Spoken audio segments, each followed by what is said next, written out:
Welcome to The Explainer. Today, we're going to break down a really powerful financial strategy that's all about being invisible, right in plain sight. It's called stealth wealth. I love this quote because it just gets right to the heart of the matter. It completely flips our usual idea that wealth has to be loud and flashy. All right, so let's get into it. What exactly is this quiet strategy? Okay, picture this scene.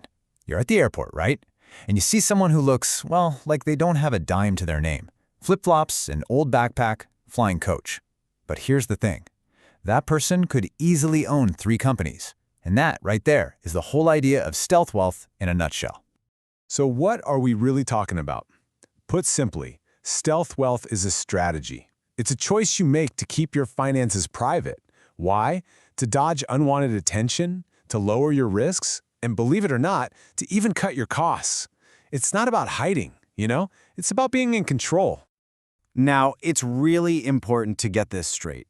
You've probably heard the term quiet luxury. That's an aesthetic, it's about a look, high-quality stuff without big logos. Stealth wealth is something else entirely. It's a financial strategy that's all about privacy and control. It's not just about the brand of your sweater. Okay, now let's see how this plays out in the real world with a few people you might have heard of. We're calling this the billionaire uniform. Take Warren Buffett. We're talking about a guy worth over $100 billion. And yet, he famously used a $20 flip phone all the way until 2020. And then, of course, there's Mark Zuckerberg. For years, what do we see him in? A plain gray t-shirt. He said it was just to cut down on the number of decisions he had to make so he could focus on what was actually important. And the list goes on. Ingvar Kamprad, the guy who founded IKEA, was known for flying economy and driving the same 20-year-old Volvo for ages. Look, let's be super clear here. This has nothing to do with being cheap. These are deliberate, calculated choices. It's all part of a defensive strategy. So why on earth would you play defense? Well, it comes down to a few huge advantages. First up, security. Being flashy makes you a target for scammers, for thieves, even for lawsuits. Then there's negotiation power. You avoid what's called the wealth premium. That's when people jack up prices because they think you can afford it. It also just makes your relationship simpler, frees up your mental energy, and most importantly, it protects your privacy. Here's maybe the best way to think about it.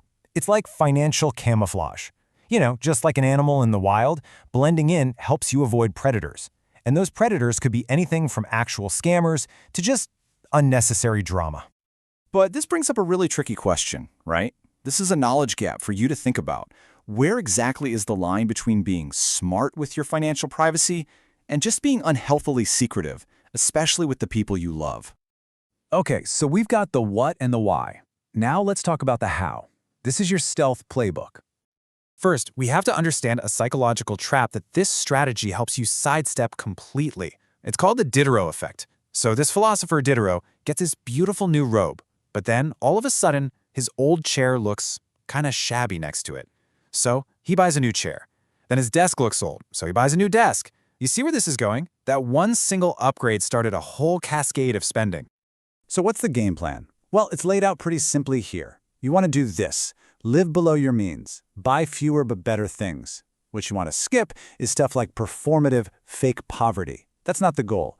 It's about automating your investments, not trying illegal tax schemes. It's about building good privacy habits, not making yourself miserable. This is a strategy for a better life, not a punishment. So where do you even start? Here are 4 moves you could make like today. Number 1, set your limits. Have a saving floor you never go below and a lifestyle ceiling you don't go above. 2, automate your investments the day you get paid. Just set it and forget it. Let that compounding do its thing. 3, think long-term. Choose a car or a home you'd be happy with for at least 8 years. And 4, a really simple one, keep your money talk off social media. And that leads us to our next big question, another knowledge gap to explore. We've been talking about personal finance, but how could these same ideas, discretion, focusing on real value, not getting flashy, how could that apply to growing a small business or a side hustle? All right, for this last part, let's pull back and look at the big picture. This isn't just about money. It's about what money is actually for. It's about wealth versus freedom.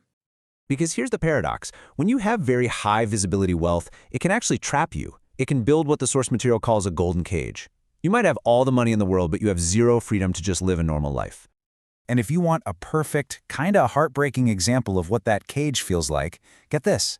Michael Jackson, one of the most famous people who ever lived, once rented out an entire supermarket just so he could feel what it was like to go grocery shopping like a normal person. That's the golden cage.